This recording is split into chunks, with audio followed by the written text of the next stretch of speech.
and you do the focus, because the plan is still on. And so, we've arrived at the third installment in the main Fear Street trilogy. Like 1978, it is both a sequel and a prequel, spending half its runtime in the 1600s and the second half acting as a conclusion to the story started in 1994. We found it. We found what you were looking for in 78. We found Sarah Fier. 1978 ended with the reveal that Sarah Fier's missing hand is buried under the tree that is now in the Shadyside Mall. And with Dina and Josh previously discovering her skeleton out in the woods, this allowed for them to reunite body and hand, and Dina ended up transported back in time to 1666, where she will now relive Sarah Fier's final days and discover how the Shadyside curse came to be. This is wrong. This doesn't feel wrong. Sarah was like Dina, an unconventional woman for her time, whose secret love with the pastor's daughter coincided with a blight falling on the town, leading to a good old witch hunt. Witchcraft! Show yourself! 1666 is distinct from its predecessors since, well, it's taking place 2.5 centuries before film was even invented, so there ain't nothing for it to be a throwback to. Pastor Miller, blind as a bat, tried to read the Bible and his eyes went splat! Lee Janiak instead looked to Terrence Malick's The New World as an example of a 17th century settlement slowly crumbling. But as this is still horror, we can also see influences from other films in the genre set during this time, such as Blood on Satan's Claw and The Witch. And with a heavy theme of persecution and false accusations running through the story, it's impossible not to think of Arthur Miller's The Crucible. But first, we have to get the big green elephant out of the room. Before nightfall. A good night to enjoy the fruits of the land. Listen to those accents. It's a choice. Make another one. Yes, they are terrible, and yes, they make the movie a bit tricky to get through, but it was made right before Wild Mountain Thyme raised awareness for just how Irish people were thoroughly sick of this shit, so I will let it slide. And hey, Ashley Zuckerman's is quite decent. One does not summon the devil by chance, even the weakest heart. It's actually not unimpressive how effective some scenes still are, and how the actors are committing to them, even with the ridiculous accents. It was just a dalliance, Sarah. And if it wasn't? Kiana Madeira deserves a special bit of praise since, while all the cast members from 1994 and 1978 are doubling up to basically play counterparts to themselves in the past, she's the one playing someone with a distinct identity from Dina, and there are lots of subtle choices and mannerisms she uses that make Sarah and Dina feel like two completely different people. Kinda makes you wish there had been a scene where Sarah and Dina interacted just to show it off. They want a witch. I will give them a witch. Anyway, 1666 is the darkest movie in the trilogy, and there's less of the irreverent fun you still found in the other two, since we start off in a community that's perfectly happy in its own way, and then we have to watch it slowly descend into chaos. Witches! Witches! This is the part that most heavily evokes The Witch and The Crucible, and while I enjoy both, I think we can all agree that The Crucible is the opposite of subtle in what it's trying to say. I am but God's finger, John. If he would condemn Elizabeth, she would be condemned. 1666 is mainly about a community that falls apart because of an actual deal with the devil, but its downfall is accelerated by hysteria and paranoia, and what becomes the scapegoat. We drank Applejack. We danced. We are young. That is not a crime. This neatly ties into the morality play of what slasher films became in the 70s and 80s, and we already covered how 1978 retroactively played with that. Was there perhaps a casting of spells? The Salem witch trials was an especially dark part of history where innocent people became the scapegoats for religious paranoia and superstition, all because a bunch of ignorant people with the power to ruin others got spooked by what was most likely a nasty blight on the crops causing some hysteria. And someone else pointed out to me that the choice to have Sarah be portrayed by the mixed-race actress, even if her real counterpart was a white woman, could possibly be a nod to Tituba, the first person to be accused at Salem, and she later admitted to having a confession beaten out of her, with there being no proof that she actually did the things she was accused of. And although witchcraft in fiction is usually portrayed as the domain of straight white girls, in real life it's far more likely to be home to people of all races and sexualities, so Fear Street portraying its witch as an innocent queer woman condemned as an easy fool girl is actually pretty powerful in a subtle way. It was only me.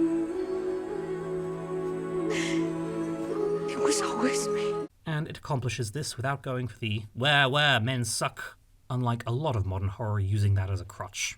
They send me to hell, so I sent them to theirs. See, you can make important statements without relying on these lazy cliches. Because men have all the power. 1666 has some of the most chilling moments in the whole trilogy. As I said before, the other two were more of the irreverent fun in tone, like a roller coaster ride, but 1666 is genuinely unsettling in some of its big moments, which again is very deliberate. You see? It's the witch. Sarah Fier's bed. In the 70s and 90s portions, this kind of stuff has become a campfire story to be told like a fairy tale and giggled about. But 1666 brings it right home just how evil this curse is, when you see the local children with their eyes gouged out, and I always have to look away when it comes to the scene of Sarah getting her hand cut off. But never mind terrifying, the scene that's hands down just plain harrowing is the climax of 1666, in which Sarah confesses falsely to being the witch everyone believes she is in order to save Hannah's life, and, after telling the true villain that the truth will come out one day, is hanged in front of the whole town, including her friends and her secret lover. Olivia Scott Welch gave a fine performance in 1994, but had to spend a good portion of her screen time in various forms of distress. So here she gets the chance to really show what she can do.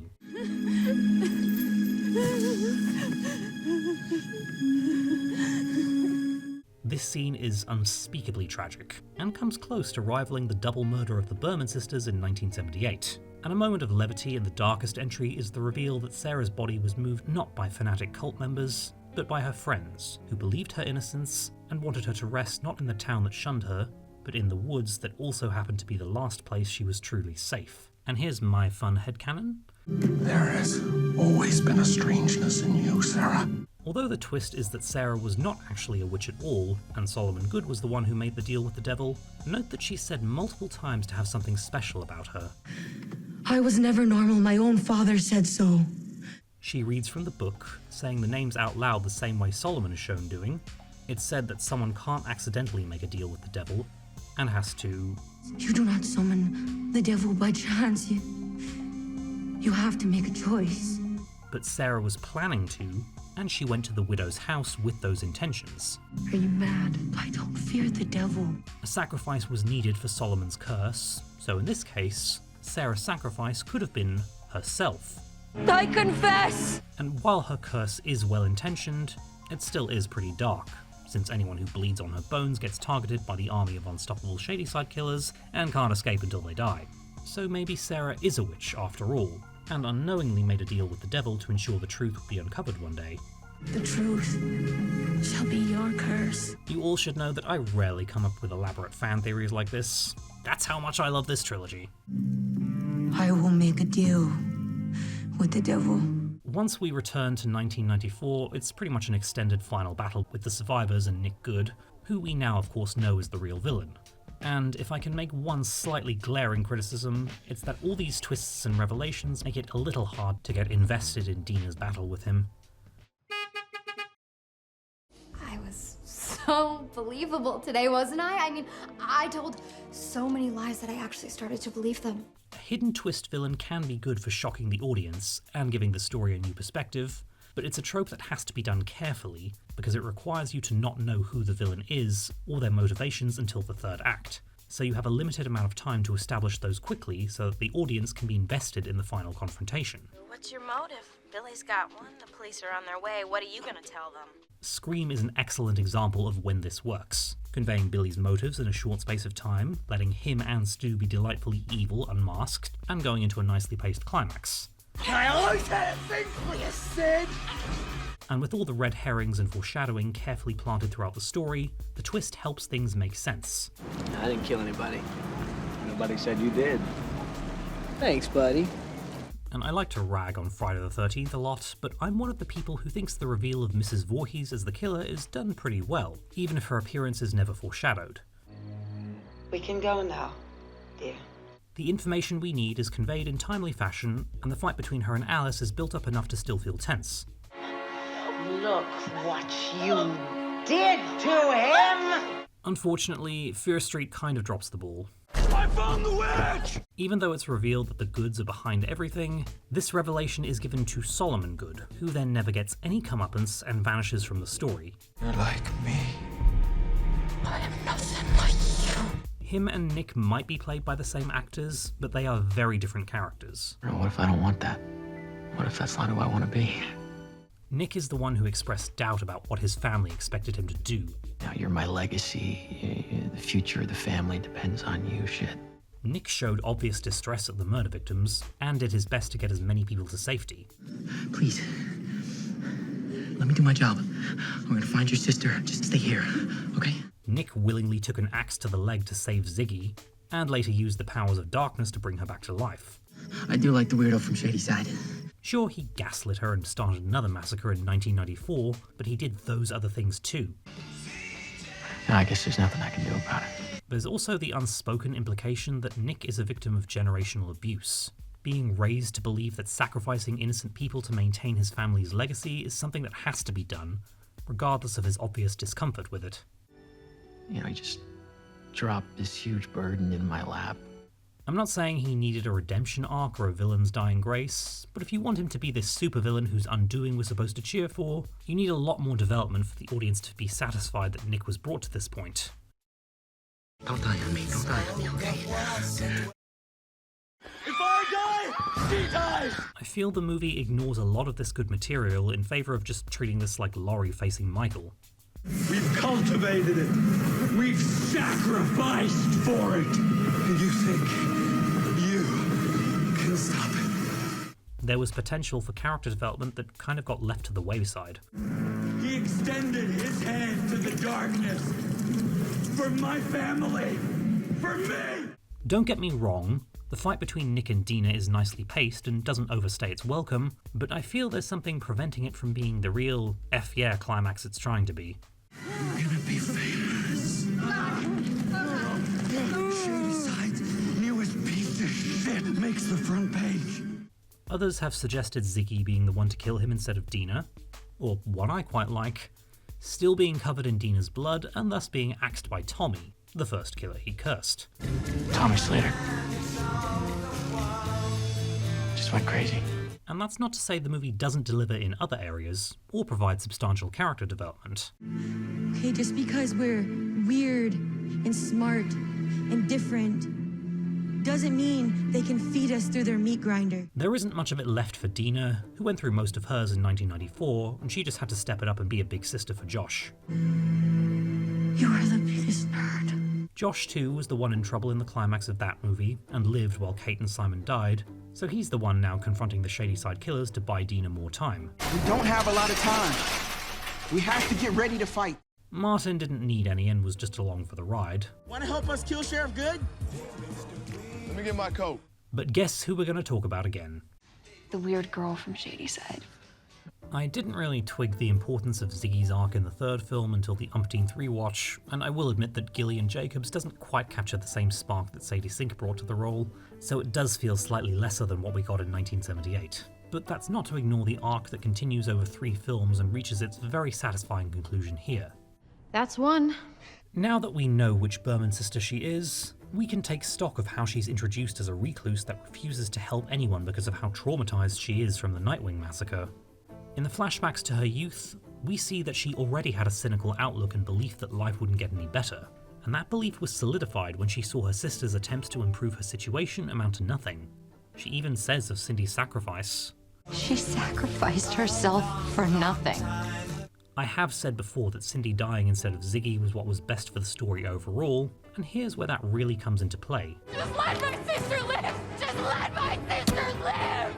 Cindy's arc of learning to step it up and be a big sister reached its natural conclusion where she sacrificed herself to get Ziggy to safety. And while it may seem senseless, since Ziggy got killed and revived by Nick anyway, the sacrifice itself teaches Ziggy something. We can save Shady Side. Tonight. When shown an opportunity to break the Shady Side curse once and for all, she's reminded of all Cindy went through beforehand. Since Dad left, since Mom started drinking, since we're going to lose the house. And then she saw her boyfriend become a monster, innocent children being murdered, friends dying, and then having to kill said boyfriend twice. Even as people were getting slaughtered all around her, when presented with the chance to do the right thing, she took it. No more murders, no more curse, no more pain. When Alice was murdered right in front of her, she still tried to break the curse and ensure other people would be safe. And her final moments were realizing that she wouldn't break the curse, but when presented with so few options, she still chose the one that had a chance of helping someone. They're after you. Get ready to run. No, Cindy, no! Ziggy realizes that Cindy didn't sacrifice herself for nothing. She sacrificed herself for her. And because of that sacrifice, she's able to help the others. So she chooses to fight the Shadyside Killers and Nick himself to honor the second chance that Cindy gave her. For Cindy. I didn't realize until recently just how powerful that actually was. In her mid-30s, she still learns a lesson from her big sister, that even when you've lost everything and there's only a slim chance of success, you can still step it up and try to help someone else. It's my shirt. It's covered in her blood. And it's a pretty nifty miracle that the big battle with the killers managed to preserve the tension that had been built up before, and still allow the protagonists to fight back without looking dumb or useless. This is gonna work, right? Making the killers attack each other? Genius. Torturing Nick by making him see visions of all the past victims? Inspired. And another nice little thing to give Sam some involvement in the action?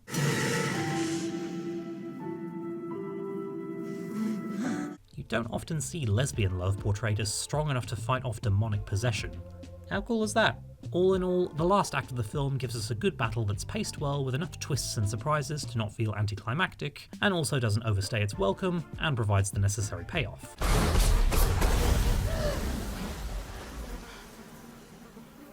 And so ends the unexpected smash success that was the Fear Street trilogy. A series of films that offered up something new in both the industry itself and the genre it was entering. It was not interested in playing to the elevated horror crowd and unsettling those who favoured Midsommar or The Babadook, and that's a-okay. It's trash. Lowbrow horror. It went for the schlock, but provided plenty of substance as well as that, which to me is the biggest reason I've become so obsessed with it. The movies were familiar enough to be a good comfort watch, and innovative enough to inspire about 3 scripts I've written since then. Like, the main thing for me with Fear Street was fun.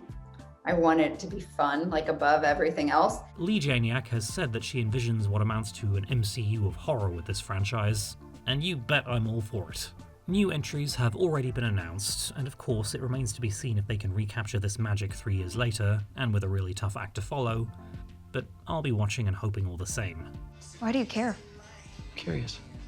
And I think that Fear Street's biggest accomplishment for me, personally, is that in a very uncertain time in the world where I could only keep myself sane by just rewatching old stuff and getting bursts of nostalgia, it got me excited about something new and current, and probably reminded me that there will always be things to look forward to in the future.